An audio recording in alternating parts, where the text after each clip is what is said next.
Welcome in to the 37th episode of the Southern Boy Sports Podcast. My name is Drew Hall, alongside my co-host Ben Clay. What's going on, guys?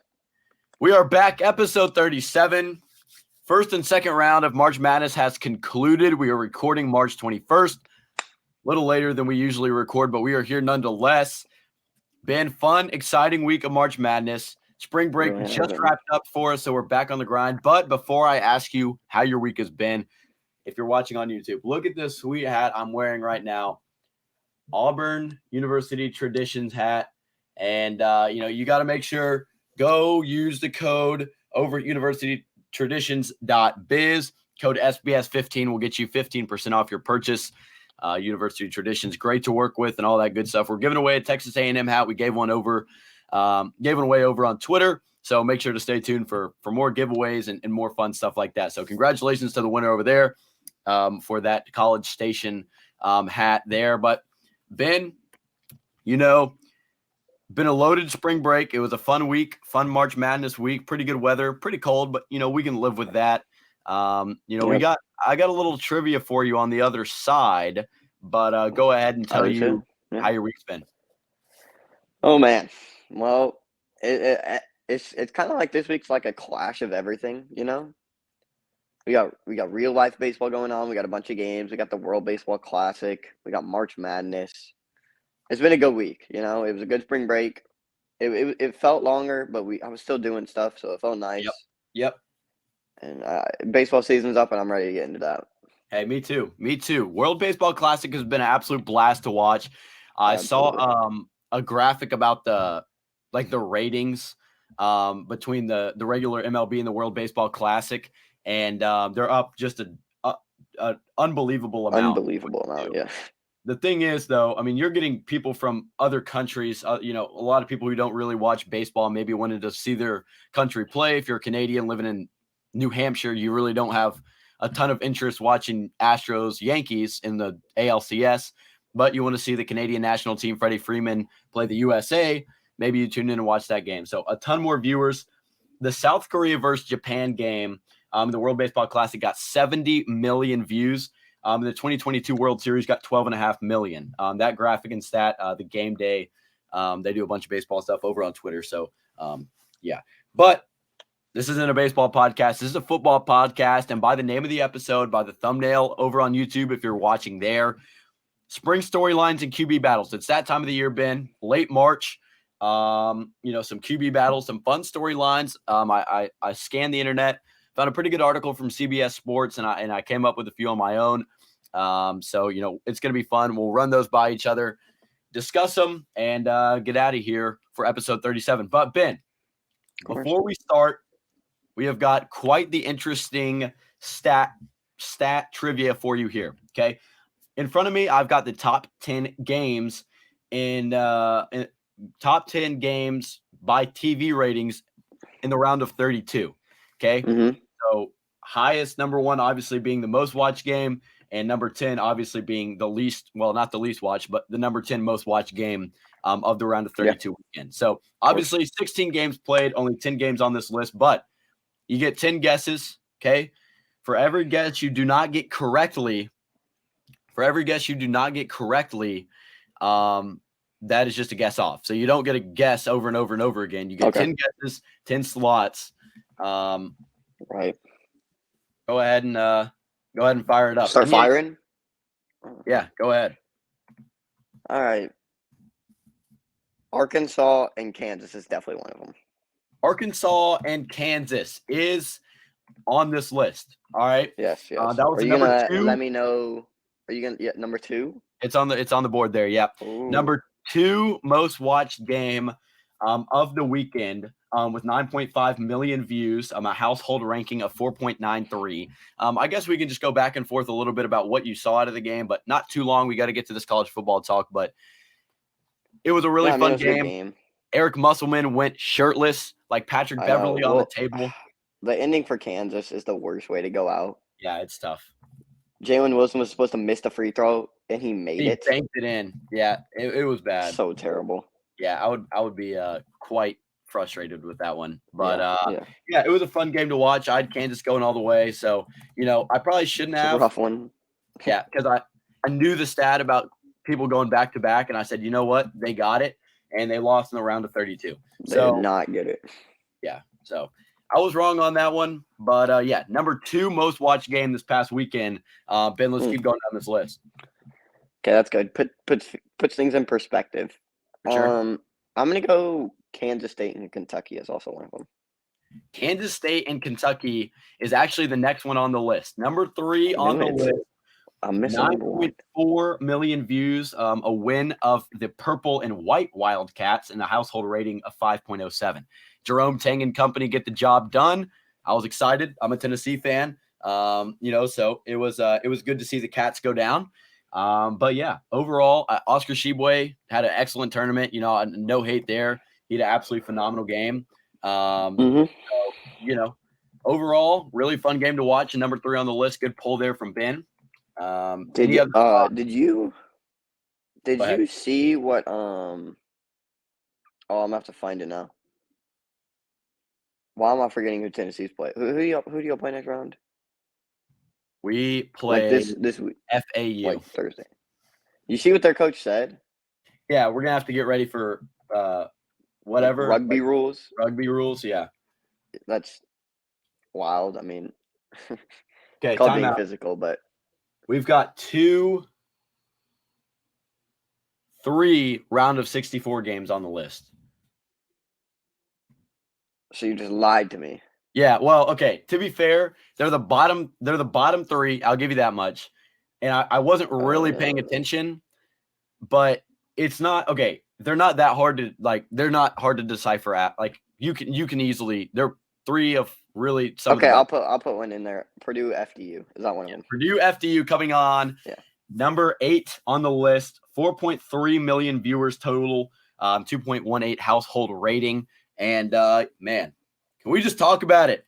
The Knights and Tobin Anderson pulling off the upset. Not there anymore.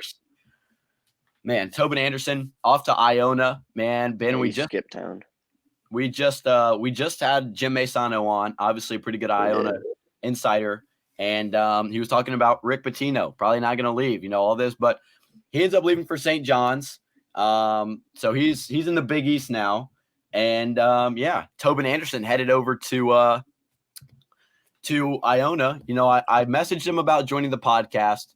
Never got to me. So that would have been a great episode 37. Tobin Anderson. But no, he seems like a great guy, really good coach over there, and took an opportunity. We'll see if he can take the Gales back to the big dance this year or next year. Of course, maybe win a game. We'll see. I mean, that would be the upset king. I mean, you could probably crown him the second ever 16-1 upset in NCAA. Only 2. There's only been 2. Well, they were trying to slide in the third one with back in the 1990s, I believe. Harvard pulled off a 16-1 in the women's tournament. So if you want to include that, go ahead and do so. But counting the men's tournament, UMBC and Fairleigh Dickinson. And the men's, there's 2. Yeah. Yeah. And the funniest thing was Fairleigh Dickinson and UMBC going back and forth on Twitter in a good way. Like it was positive. They were shouting each other out and all that good stuff. That was pretty funny. But Ben, you've got 3 off the board. You've got 2, 3, and 8. You got 7 more to guess here, buddy. Okay, I'm gonna go Tennessee Duke. Tennessee Duke is on the board at number 4. The Devils and the Vols, 8.1 million TV ratings and a 4.81 household ranking. Duke, Tennessee, absolute great win for my Volunteers. Olivier Kumwa is that guy. Great game. Never seen him play good that well in his entire career. Had an excellent game. Held Derek Lively to 0 shot attempts. I know 0 points for sure. But a great game. Got a little chippy at the beginning, but it's gonna get chippy. Did you see what the Ben? Did you see what the FAU coach had to say about my Vols? Did you not? We just talked about it. I think that was off air. No. Oh, really? Because we were talking about FAU, FDU. Or no. That was off air. Was that off air? I'm telling you, we weren't recording during that. Really? Yes. So The Oh, Tennessee, the rugby. Yeah. the FAU coach Dusty May told his team to prepare to learn rugby rules, to play the ball. So we're a physical team. We're going to come out. We're going to punish them. Hopefully we win. Don't clip this if we lose. So good pull there from Ben at 4. Who you got down the rest of the list here, bud? This number 1 is throwing me off. All right, this one could go wrong. I'm gonna go FAU FDU. Is that one of them? No. First incorrect. So Ben is not going 10 for 10. All right. Gonzaga TCU. No. Ben is not going 8 for 10 or 9 for 10. At this particular point. What games are people watching? Number 1 is a curveball. I will say it is a little odd. All right. I'm gonna go UCLA Northwestern. Ben is not going 8 for 10. Ben, dude, you missed 3 straight, buddy. What is this? Let's see. This? All right. We gotta lock in. Yeah. So you've got 2, 3, and 8 off the board, and 4. Okay. I'm gonna go back to the round of 64. Okay. I'm gonna go Princeton, Arizona. That would be incorrect, dude. Come on, Ben. You need What games were they rating? Beatty Noon, former host of the show, would be absolutely psyched to see P-Town making a deep run to the Sweet 16 this year. But I will say, what is going on? Princeton, they have not got as much hype as that Oral Roberts run, that St. Peter's run. Are people getting too used to 15 seeds being a deep Cinderella run in the tournament? I wouldn't say too used to, because there's definitely still some hype around it, but I feel like I would agree with you. It's way different than like St. Peter's. Every time you looked up, there was a St. Peter's thing out. But now that's what I'm saying. Yeah, I agree. Yeah.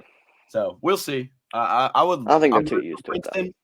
But I know. Like I said, I know Beatty Noon will be doing the same. Ben, another miss from you there. I got to get back on track right here. Next guess.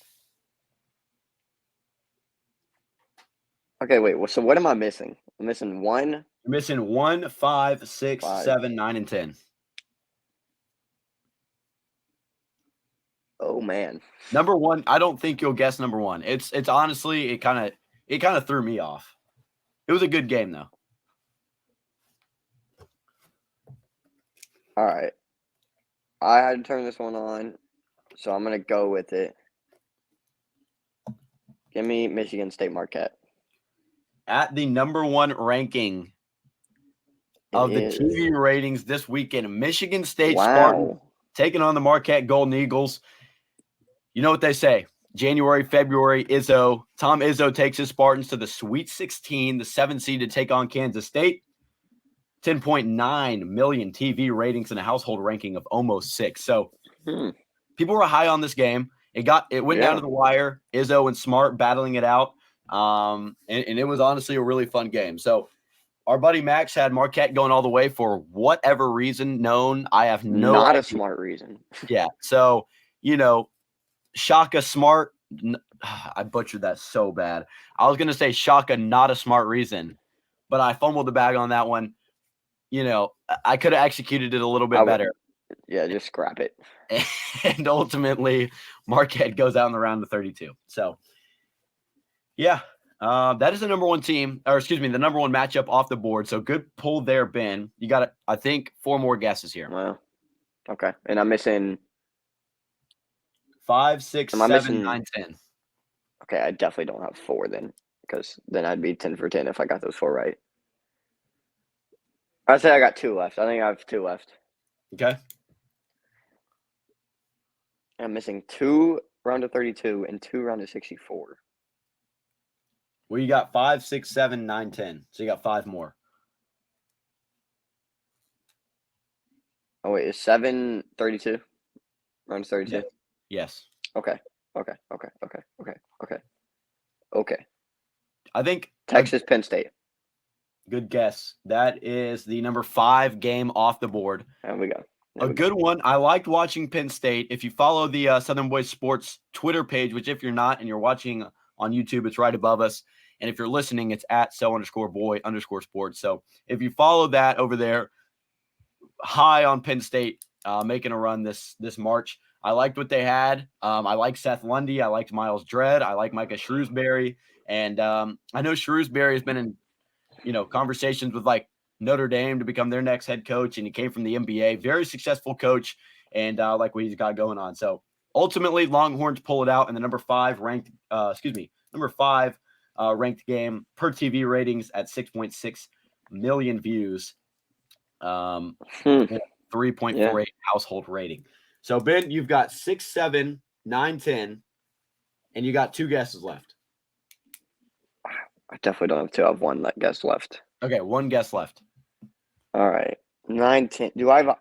I'm trying to figure out what higher odds I have of getting I here. think the biggest hint for you would be think about when people wake up in those round of 32 days when there was only one standalone game on, and everyone But probably. there's no way someone watched Furman and San Diego State. I don't know, man. Maybe not. I'm gonna go Xavier Pitt. Xavier Pitt was number 6 on the board. Knew it. So one of those standalone round of 32 games, like I said. Yeah, that had 5.5 million views, 3.08 household ranking, ranked 6th in the TV rating. So, yeah, honestly, technically I was 8 for 8 on the round of 32. Yeah, you missed Furman San Diego State at 7. Oh, okay. So I missed 1. Okay. You really? missed, Wow. yeah, West Virginia, Maryland in the first round of 64. That's 9, and USC Michigan State was 10. Really? Yeah, so USC that one Michigan kind of did State. throw me off, Interesting. but the 8, 9, the 17 games at 9 and 10 made a little bit of sense because those are always really tight. But yeah, no doubt about it. Ultimately, not bad from you there, Ben. What was that? A 7 out of 10? Yeah. Now I think you're not getting a 7 out of 10. I'm not getting a 7 out of 10. What's my Okay, so we got the top 10 most watched college football games of the regular season. Okay. So this is the week. So it counts conference championships. It was put the week before the Army Navy game. Just to put that in perspective. Okay, so Army Navy and in any bowl game is not in it. Yes. Well, I don't know how were conference championships played before Army Navy? Yes. Really? Army Navy is like the first bowl game. Yeah, I know. I thought they were played. I don't know. Okay. You got Tennessee, Alabama on there. It's got to be on there. It is number 3. Absolutely. Give me Ohio State, Michigan. Number 1. What a pit. What a game. Really wasn't a game. But It was what a game. Yeah. What a game that turned out not to be a game. Dono Edwards went crazy. Signature win for Michigan after losing in the first round of the college football playoff, unfortunately.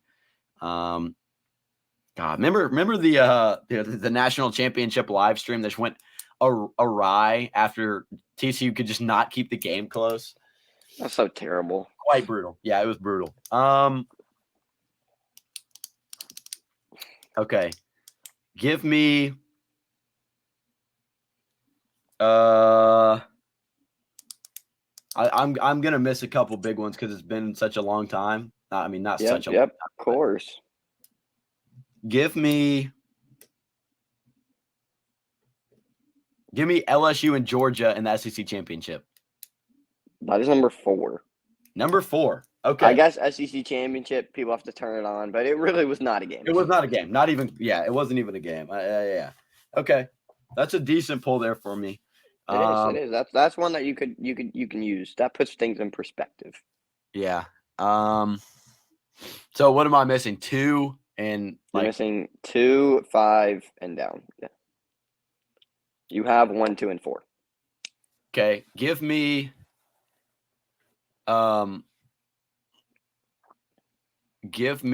Oregon and Georgia. Week 1, Oregon, Georgia wasn't on the list. Drew is not perfect on the day. Yeah, I'm not. Okay. I really thought that was going to be 7 guesses left. I'm 6 guesses left. Debating whether or not to go week 1, like some week 1 games. Florida, Utah. No. No. No. Utah, USC. Nope. Okay, you need to slow down Utah, because USC. you have gotten 3 wrong. Oh my God. Okay. You have to go perfect, Drew.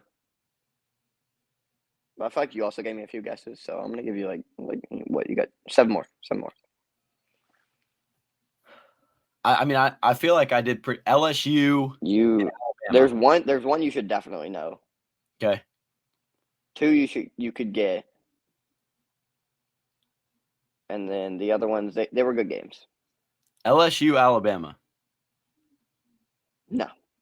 Okay, I feel like I'm not swinging and missing that bad. Like, I feel like there's definitely a couple of these I feel games. like that one had to be close. I feel like a lot of people watched that game. Yeah, I mean that's like That game was better than most of the games on here. okay. Well, okay. Conference championship games. Pac-12 conference championship. I already guessed. Big Ten was a terrible. I mean, there's no way that Michigan Purdue's on there.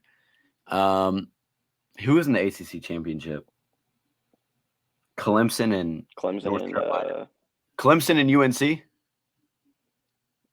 Man, you are off the mark today, Drew. I can't think of. I mean, I don't know what 5 left. Okay, I feel like there's. Am I missing like a big game? There's one you should 100% get. Okay, give me Texas and Alabama. That's number 6. Okay, that's not the one I'm thinking of, but you're missing number 2, 5, 7, 8, 9, 10. Red River Showdown, Texas and Oklahoma. Mm-mm. What are people watching these days? 49-0. Holy smokes! Yeah, once I say it, you're gonna be quite mad. Tennessee. I mean, I don't really feel like we played another. I mean, Tennessee, LSU. You're so no. I mean, I feel like that would. I mean, I'd get that's not You're forgetting a game. You're forgetting a game. I'm forgetting a good one, like a classic. Not a classic, but you were just very close with that last guess. Tennessee, LSU. Who do we play this season? We played South Carolina, Kentucky, Tennessee, South Carolina. Oh my gosh, Drew! You laughed. You laughed because you're going through your whole schedule, but you're forgetting that this game happened. Drew, just think about the SEC, like your division. Florida, Georgia. Oh my gosh, no.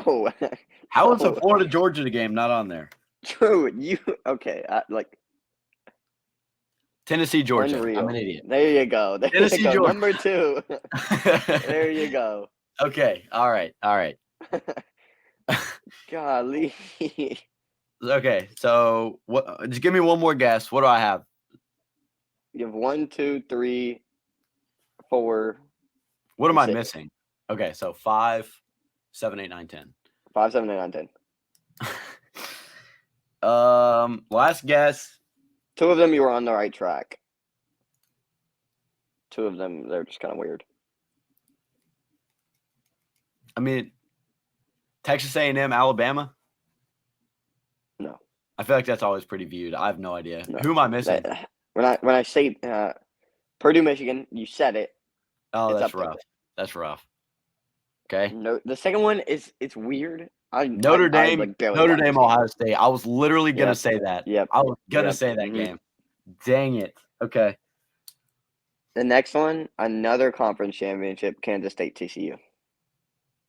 Okay, I wouldn't. I thought about that. I think you could have.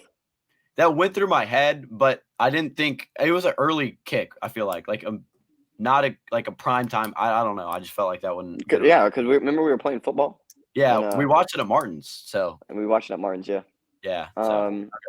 Number 9, Alabama, Ole Miss. I'm not getting. I was just not going to get that. That's a good game. It was. I didn't feel like it was a game. Except Jackson Dart couldn't handle pressure at the end of the game. Yeah. So. Okay. Fair enough. Number 10, Ohio State, Penn State. I forgot that. Okay, that's a good game. I forgot that game happened. That really is. It really is. Like I could not remember some of these. I would not have been able to do this. That was an early game. I remember. It's just weird that I don't feel like that'd be because Penn State almost won. Yeah. I was I like, mean, that's good 2 of the top 3 Big Ten teams probably. So, fair enough. Um, yeah, I went dry there, but hey, episode 37, we're getting to it the happens. title of the episode here at 25 minutes in. We have got some spring storylines and QB battles to discuss. Ben, are you ready to jump into these? Quite ready.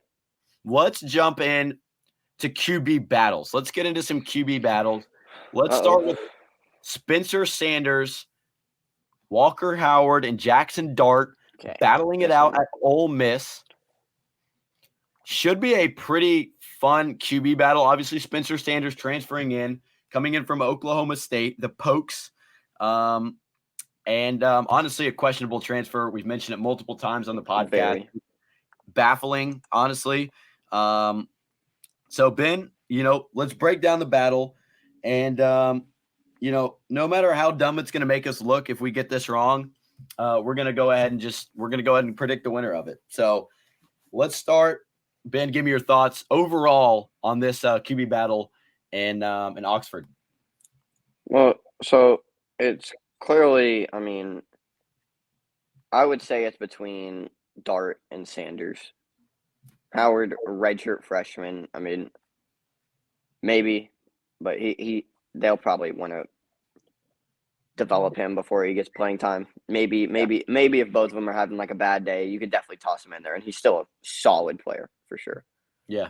Lane Kiffin hasn't really said anything on it either, but I would personally go with Jackson Dart. I mean, Sanders last year was probably his worst year of his career. Yep. Oklahoma State was not good. So I would go with Dart, but I mean also they have the whole spring to figure this one out. Sanders could be sensational and beat out Dart. So I mean it really there's a lot of time. That's basically what Kiffin said. Kiffin said there's a lot of time to make that decision. So you can tell it's definitely something they're looking to during practice, but I would go with Dart with the edge here. Yeah, I gotta agree. I think Kiffin and Dart have that connection that they had last year. Kenshawn Judkins comes back.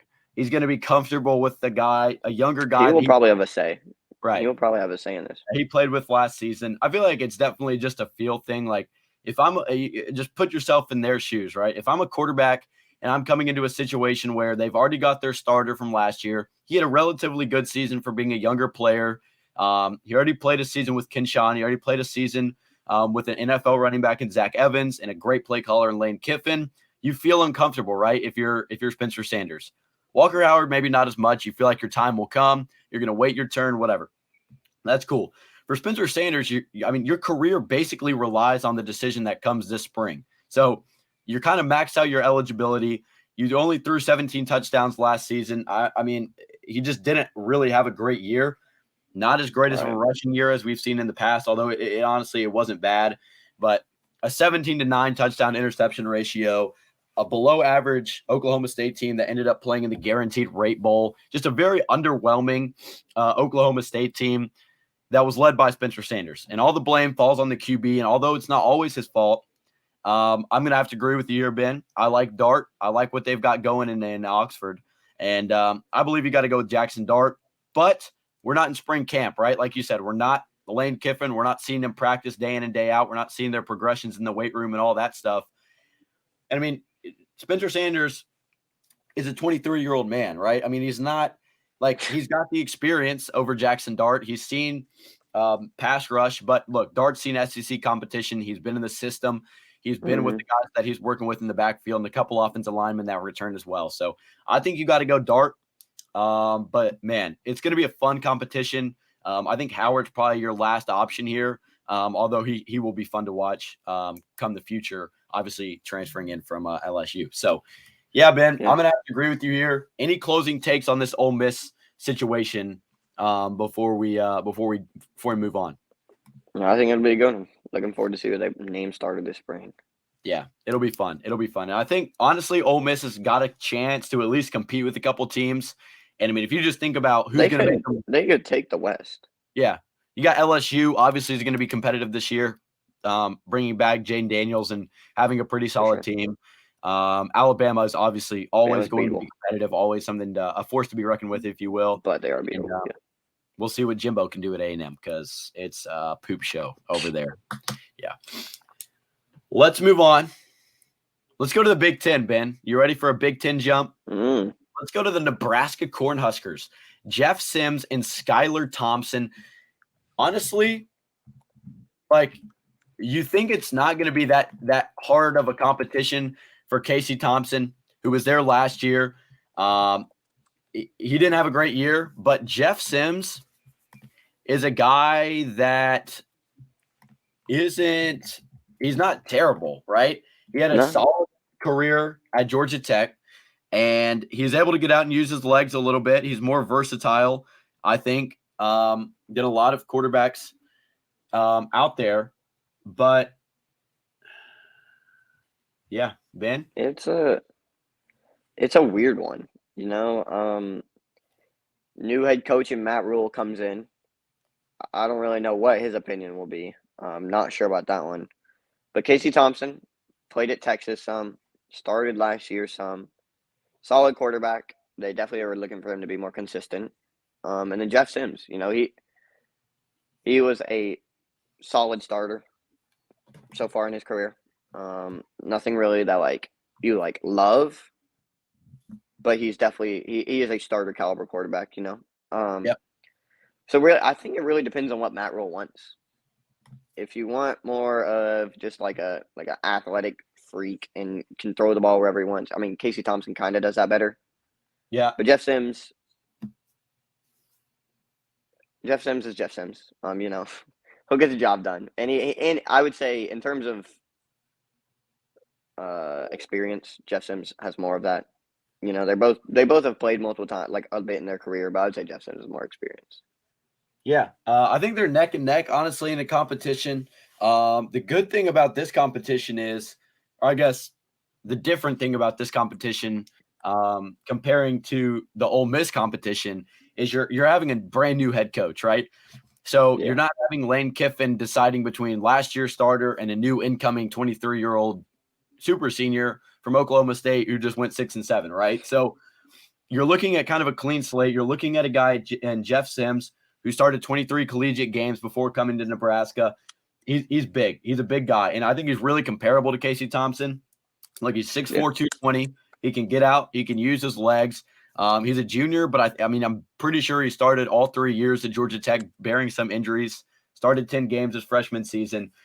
His stats didn't pop off, you know, the page at you, but he played at Georgia Tech, right? And they've had weapons in the past, but the time he has been there, Yellow Jackets weren't really as loaded as they have been in the past. So he got hurt last season. He only played, I think, 6 or 7 games, and it ended up being at Georgia Tech. So this year, it's a clean slate. I really like this competition because I think it's neck and neck. But whatever Matt Rule's system wants to be is going to depend. The quarterback is going to depend on Matt Rule's system, and it's going to be a systematic decision, right? Casey Thompson, not as big as a runner, although he can use his leg. Not as big of a runner as Jeff Sims, but like I said, I think they're comparable. I think when you look at the two quarterbacks together, I think it could be a fun competition. So I would have to go with Casey Thompson. I just think he's the better quarterback overall. That being said, if Jeff Sims comes out and wins the competition, I wouldn't be too surprised. So we've lost Ben here for just a second. But, yeah, Casey Thompson and Jeff Sims is going to be a good battle come the spring. Ben's back. How you doing, bud? Man, the power went out. It was like shots, and it was Your power went out? Yeah. The last time somebody's power went out, it was mine, and we were in person with TJ Minsky. So that was the right. Yeah, the power outage memories kind of flashed back on me there.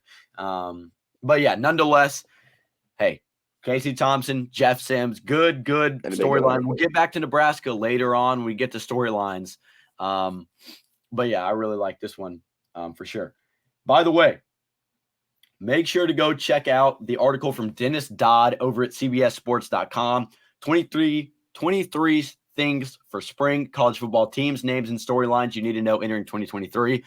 Pulled a couple ideas out of this article. Like I said, also came up a few on my own time, but nonetheless, make sure to go check out that article. Got to give credit where credit's due. So, Ben, let's get to our last quarterback situation. Mm-hmm. One that's going to be somewhat. It's not really a competition, but you see it on your screen if you're watching on YouTube. If you're listening, it's Graham Mertz, right? It's Graham Mertz, the transfer from Wisconsin, a guy who I've been high on him. I've been riding high on him coming into this season. I like what Mertz could do at Florida, and man, he's 6'3". He's a bigger guy. He's able to sling the football around a little bit, and look, he's a junior. He's got experience. 2021, he was coming in, right? Really highly rated. A lot of people thought he was going to be one of the best quarterbacks in college football. That didn't happen, right? He started all 12 games, had an okay season, throwing 19 touchdowns, and really just Wisconsin as a whole. We talked about an underachieving team that made the Guaranteed Rate Bowl. That is also Wisconsin. They played each other. So, they weren't too fun to watch last year. Obviously, Braylon Allen was really fun to watch for the Badgers, but Graham Mertz, underwhelming season, comes in with Billy Napier. He's going to replace AR heading into 2023. And, yeah, man, I like him. I think he's been pretty good in camp. A couple things that I've seen on Twitter or around the internet, him throwing the ball around. Florida's got a couple good true freshman receivers down there in Gainesville as well. So I'm high on the kid. I think he could be pretty good at Florida. Definitely a big storyline to watch. Not to mention, Ben, your guy, according to Ben Clay, the next Patrick Mahomes in the NFL, Anthony Richardson. Graham Mertz. Not what I said. Don't twist those words. Yeah, he's a good quarterback. He was definitely had insanely high hopes last year. Yeah. But really didn't live up to that one. But the standards were set really high for him, so it's hard to deal with that. I am looking forward to see what he does at Florida. Working with Trevor Etienne in the backfield, it could be a good one. Yeah. The Florida, it's a fun team. It's always a fun place to play. It's a step up from Wisconsin, I would say, for sure, because you get these way more big time games. Yeah. So I'm looking forward to seeing what he does with those. How he plays in like the big moment. I want to see what happens and how he does in those. Yeah. The one thing I'll say about this game is I think you definitely have to take into account the change in style of play, right? The Big Ten, especially the Big Ten West, you see a lot of running the football, right? You see Chase Brown at Illinois, a good running back in Evan Hull at Northwestern, Braylon Allen, obviously out of the backfield for the Badgers. Drew's brother, actually, Evan Hull. Yeah, I wish, man. Wouldn't that be something? We could have him onto the show. But no, I think Graham Mertz is going to face he's going to be faced with throwing the ball a lot more, right? He's going to be turned into someone who throws the ball a lot more than he did last season. Not saying he can't, not saying he won't succeed in that task, but I think Mertz is a guy that you're going to have to rely on in the passing game a lot more if you're Florida. Trevor Etienne, don't get me wrong, fabulous running back. He's a heck of a receiving back as well. He can get out, run those wheel routes, run those swing routes, and get some yardage up the field. And with a good offensive line, or a good enough offensive line at Florida to drop back, throw the ball. He's got a couple true freshmen I've seen doing pretty well in camp. Ricky Pearsall, obviously. And he's got the weapons. Billy Napier seemed to like to throw the ball. Okay. We just don't know because Anthony Richardson takes off so much. Yeah. But, look, New Mexico State, Graham Mertz threw 15 passes. Oklahoma State threw 20. Maryland, he threw 18. Nebraska threw 18. He did have games where he got up in the 30s, but not a ton, right? Maryland, Maryland, he was 5 for 18. No touchdowns, no interceptions, sacked 3 times. Like, it's just not going to work at Florida, right? It's just not going to work. He's going to be forced to throw the ball a little bit more. And it's scary because the Gators don't have a ton of weapons, out wide for him. But I don't see Florida being a run-heavy football team like we see a lot in the Big Ten, especially the Big Ten West. So I'm intrigued to see what Mertz can do. He's going to be forced into a switch in play style. And, it's going to be fun to watch. So that's my biggest takeaway on him. I'd like to see how he responds to that change in play style. aforementioned about the Gators. But Ben, any last takeaways on Mr. Mertz? No, and I mean, like you were saying, I mean, the SEC in Florida, I mean, they were the team with Anthony Richardson threw the ball 40 times a game. Yeah. So Graham Mertz, it's definitely going to be a switch up for him, and we're going to have to see how he adjusts to that one. Yeah. Florida should be a fun team to watch. Like you said, great point there, Ben. You're going to be playing the LSUs, the Tennessees, right? The teams in the SEC East who can go out there and compete. Big step up from playing Minnesota. No disrespect to the programs, but you go and play at Death Valley or even at home in the Swamp. Just a huge step up in competition level and atmosphere level coming from the Big Ten West. Let's stay in the Big Ten. And let's go to a coaching situation. Let's go to Matt Rule at Nebraska. The Cornhuskers taking on the first-year head coach fired in Carolina as the Panthers head coach. I'm excited about this one because we've seen what he could do at Baylor. We've seen what he could do at Temple before his days in Waco. Ben, I'll give you the first take here on this one. Okay. It's interesting. Because I really, he was able to build that Baylor program up great. He set Dave Aranda up perfectly, and I mean, as we've seen, Baylor's been a good team.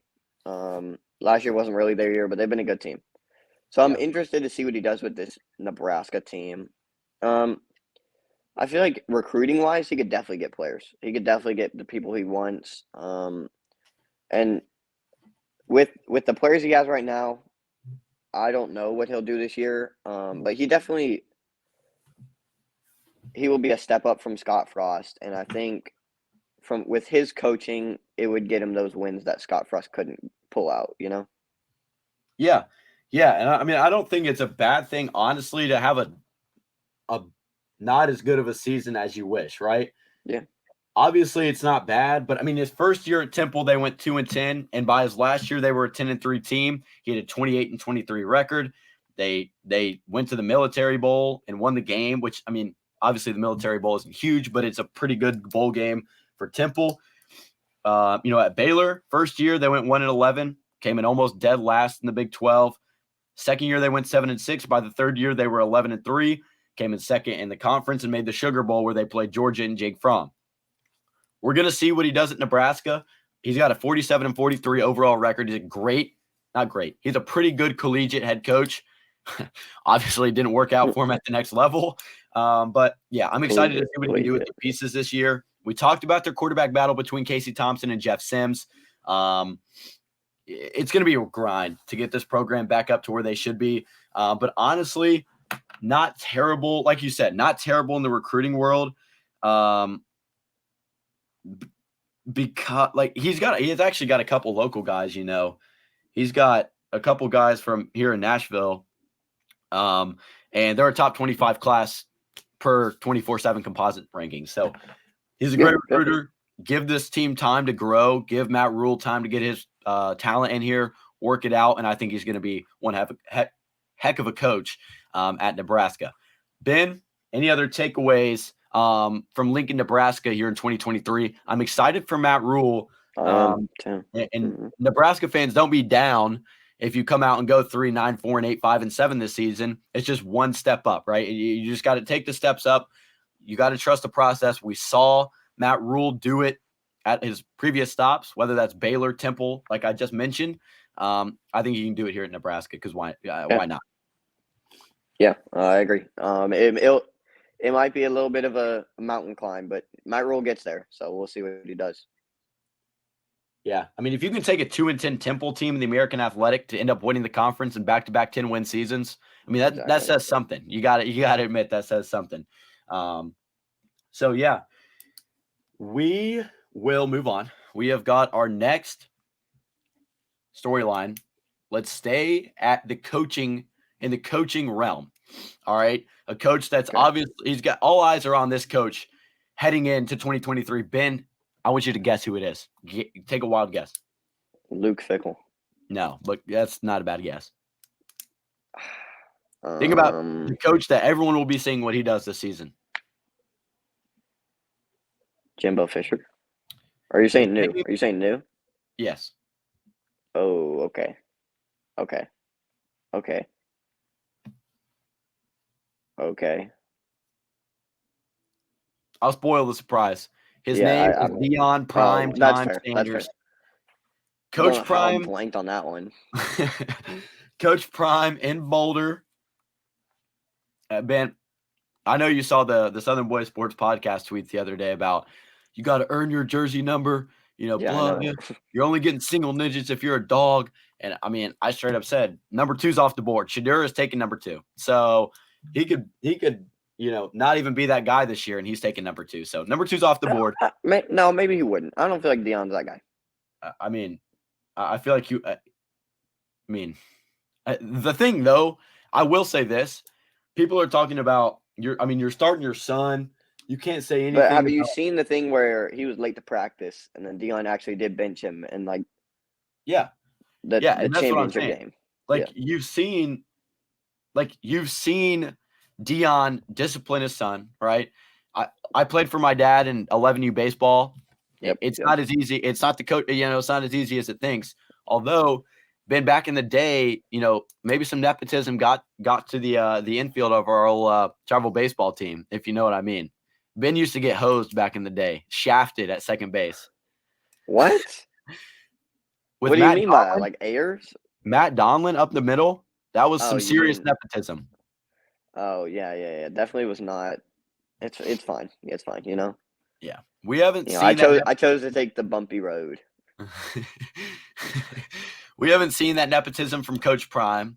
I think the thing though is people are saying, Shadur, he shouldn't automatically get to start right when he comes here. I mean, What's what? I mean, crazy is who do you how want to start? Like, they don't have anyone. It's not like they've got three guys and he's just bringing Shadur in and saying, you're starting overall. They don't have a good quarterback right now. They don't have a solid QB. Shadur's proved to be pretty good at the FCS level. We'll see what he can do at the FBS level and a Power 5 level. He brings Travis Hunter over from Jackson State. And this is going to be quite the storyline because, like I said, all eyes are going to be on Coach Prime. And I'll let you go. I got one more thing to say about Coach Sanders, and then we'll get on to the next storyline. Yeah, I mean, Dion is really like it's crazy because he just does whatever he wants. Yeah. And yeah, I mean, he it's working. But what was I gonna say? Okay, what I thought was crazy was everybody thought like Shadur was like a Heisman candidate. Like I could be wrong about that one, but I think it's No, gonna take people him a did say second that. Yeah, people to did say that. adjust. I think it's gonna take him a second to adjust to this D1 level football. And I mean, in practice, you're facing Travis Hunter, so there's some D1 potential there. But I'm interested to see how he does. And Drew, I got a question for you. Okay, let's hear it. Who was Colorado's leading passer last year? I think you can get this. JT Shrout. Okay. Okay. JT Shrout, the Who? Vol legend. You know the backup? Oh God, he was a freshman, and Yeah. It's a NFL player's son. yeah, he went. Oh God, I remember reading about him last year, and he's a freshman, true freshman, threw for a Out good of amount of yards. Texas. His last name Grant. What's his last name? No, his dad is a NFL quarterback. I can't remember who it is. Who is it?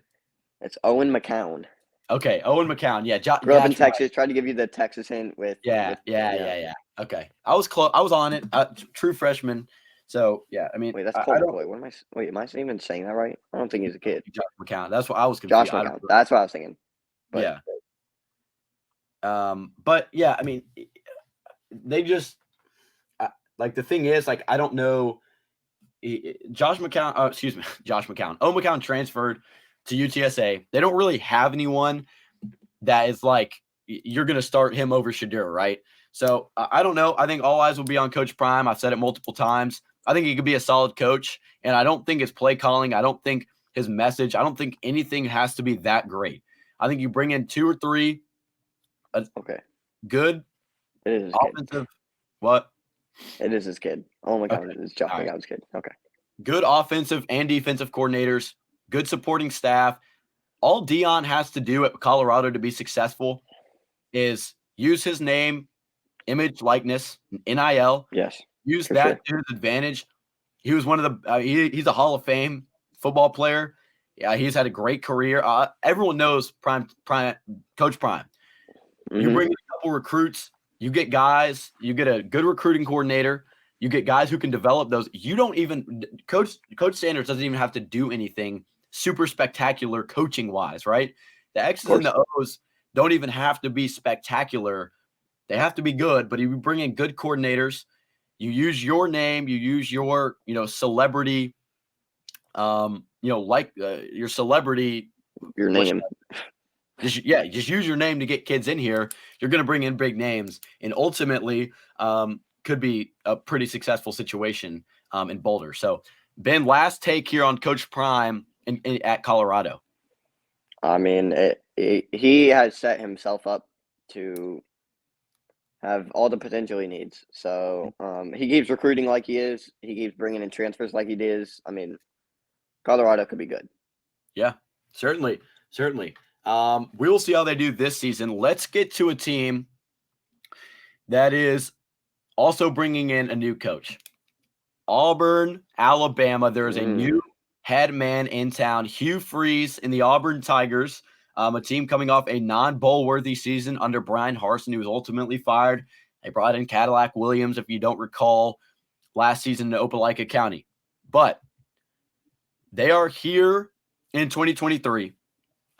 It's going to be a year that is built around bouncing back. Jarquez Hunter is back in the backfield. Robbie Ashford, you'd assume, returns as a starting QB. yeah. But they bring in Hank Brown from a local school here in Nashville. That's awesome. But they it's just such a question mark. They've got a solid defense, just like they always do, a solid O line. They just couldn't seem to put the pieces together last year. But Hugh Freeze, he developed Malik Willis into an NFL quarterback. He had Sure. a pretty good last season with the Flames and ultimately moved on to SEC ball, which who blames him, I guess, back to SEC ball. And I'm excited to see what he can do in Auburn. Ben, your thoughts on Hugh Freeze and the Tigers? Yeah. I'm super interested to see what he does with his quarterback room. I think Robbie Ashford will be the starter, I but agree. as we saw last year, Robbie Ashford was not someone that you trusted to finish the whole game out. Yeah. So Hugh Freeze is a good coaching mind, and I'm interested to see what he does with his team. Um, I would say it's a step up from Brian Harsin. Certainly. I'd agree. But I'm interested to see how this Auburn team works out. They've had a low. It's been a low. And so I'm excited to see how it moves around. And they do have pieces. They have pieces. Jarquez Hunter is amazing, really good running back. And I'm interested to see what they do. Yeah. I think you got to look at, I think a lot of people were nervous about the hiring of Hugh Freeze coming in, Auburn fans specifically Yeah. saying, we just hired a group of 5 head coach. He bombed. He was not any good. Why are we doing the same exact thing? We saw Brian Harsin came from Boise State, a successful group of 5 program. They hired Hugh Freeze from Liberty. I think the difference is Hugh Freeze has proved himself to be a pretty successful coach in the SEC. He had multiple winning seasons within the SEC. He's seen the SEC ball. He's coached good players. And I think there should be no problem coaching this kind of talent, calling plays, doing all this stuff in Auburn. Mm-hmm. Recruiting is definitely going to be something that they're going to have to, just like always, any SEC school, you're going to have to contend with. If you want to recruit out of Georgia, you're going to have to contend with Alabama. You're going to have to contend with Florida, Tennessee, Georgia, and even a couple ACC schools like Clemson. And we just saw a big recruit, that Michigan just landed from, kind of that Yeah. borderline in Ohio. So it's just, you got to recruit, you got to bring in kids who are worthy. And it's going to start at the quarterback position. We'll see if Hank Brown can develop into somebody that could ultimately be the guy in Auburn. But if you don't have any receivers, you're not going to be any good. The leading receiver for the Tigers had 493 receiving yards, and the next guy was 314. So They don't have good receivers. Ashford wasn't able to get the ball out. It was a pretty unsuccessful season last year in Auburn. I think this year, hope you shoot for a bowl game. You'd like to see a 6-6, 7-5 year, and maybe Hugh Freeze can build from there, add on a win or two each season as he's at Auburn. But it's going to start with recruiting. I think that's the key. It's different from Coach Prime over at Colorado. Recruiting is not a definite, right? They have had a solid class this season, so all signs are pointing to Coach Freeze is going to be good at what he's doing recruiting wise. But if he's not, it could end up pretty bad for Auburn. Yeah, I agree. It's a weird situation there, but I think he can do good with it. Yeah. Last storyline here. We have got. Oh, whoops! I accidentally clicked on the wrong one. We have got Mel Tucker in the Michigan State Spartans, an absolute stinker of a season last year for Sparty. And look, they had a 10-2 season the year before. They gave Mel Tucker the bag. Everybody loved what he was doing and did not pan out. So no, not the one. Mel Tucker, they're in a weird situation. They're in such a loaded division and conference in the Big Ten. Ultimately, you're talking about Penn State. You're talking about a team who just brought in a new coach and Luke Fickell. Talking about Michigan, obviously, who's going to be a national championship contender. You're competing with all those guys. You've got a rough schedule, just like always. You play in a pretty loaded division, like I said. So, look, Michigan State, they don't – without K9, without Kenneth Walker like they had that one year, they proved not to be as good. Their defense was not anywhere near as good as we thought last year. And really all around, just big struggle for Michigan State. Their recruiting is always middle of the road. They've got to translate something. They've got to have that one guy like Kenneth Walker is going to change the program. And right now, they just ultimately don't have it. And, this Mel Tucker extension could end up being a mistake, or he could have a bounce back season here in 2023, turn it around, win 7 or 8 games, and ultimately move in the right direction. Ben, what are you thinking? Is this a huge mistake on the extension, or, is this the right decision and he's going to bounce back in 2023? What's your thoughts? I wouldn't say huge mistake. I mean, obviously you would have hoped for better, but with their schedule that they have, he could pull off 7 or 8 maybe. You get Central Michigan, win, Richmond, win, Washington, good team. You're probably going to lose that one. Maryland, it'll be a good one. It's open. Talia could win though. Iowa, open. You could definitely take that one. Rutgers. Yeah. Open. Definitely could take that one. Yeah. Michigan. That's a loss. That's a loss. Yeah, that's a loss. That's a loss. Minnesota. Could win. That's probably a win. They lose Israel. Was he at? He was at Pitt. Who was the Minnesota running back?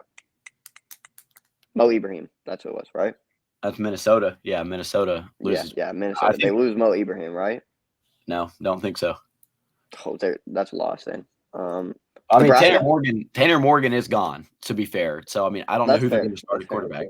So, Nebraska, that could be a good one. I think that Michigan State-Nebraska game could definitely be a good one. Ohio State, yeah, loss. Indiana, maybe. And then Penn State, you're probably losing. But that's a decent schedule, and you're kind of looking good there. I mean, you have you're set up to win at least 6 games.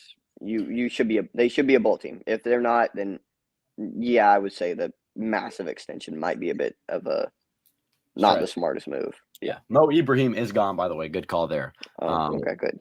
So yeah, Michigan State. Look, they got Peyton Thorne back. I'm pretty sure he's going to be a guy that he can go out there and throw the ball around a little bit. Not one of the best quarterbacks in the Big Ten by any stretch, but he could be solid. Ben, that is the last headline I've got for you here. Spring storylines and QB battles, that wraps it up.